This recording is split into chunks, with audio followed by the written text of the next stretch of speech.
Now it's almost May, and I've had people sending me pictures down the southeastern part of the state and the western part of the state for the better part of 3 weeks now.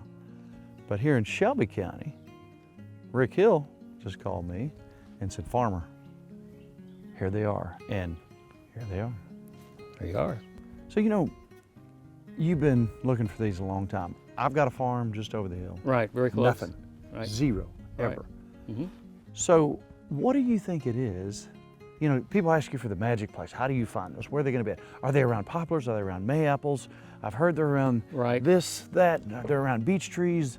They're around dying elm trees or dead elm trees and orchards, old orchards, all kinds of places. But there's really no rhyme or reason. It appears to be very random to me. I used to find them around ash trees, big ash with cedars around them.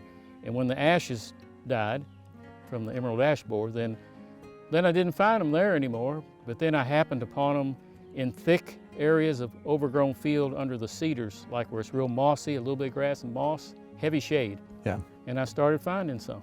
And that's where these came from.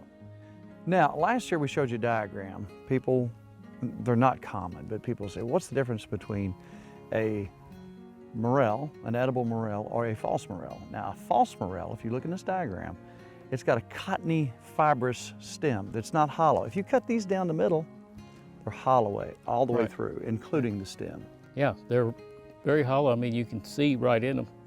And it goes all the way through to the very end. And basically, you take these and cut them up however you want them. I've got a recipe that you're gonna like. It includes pasta.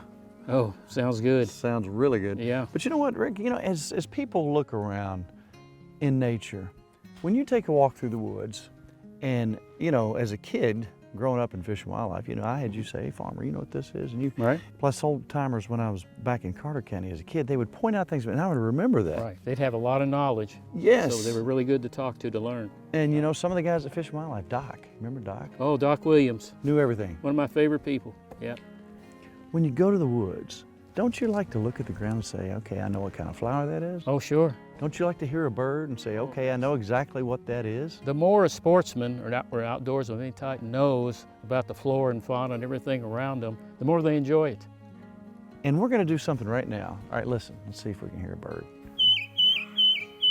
All right, in a little while, we're going to ask you what that bird is. We're going to give you A, B, C choice. Is it a chickadee? Is it a titmouse? Or is it a cardinal? Wonder how many people will know. I don't know. We'll find out. But Rick, I want to thank you. I used to always say thank the landowner for when I was hunting and fishing, but I want to thank you for letting us catch some dry land fish. Oh, you bet. And I hope they're as good as they look. You know what? Next time I fix this, I'll save a little bit and let you try it. Just a little bit. Just a little bit. That'll be good enough. You never were a big eater anyway. Oh, well, I'm a pretty light eater. Thanks again, man. Yeah, well.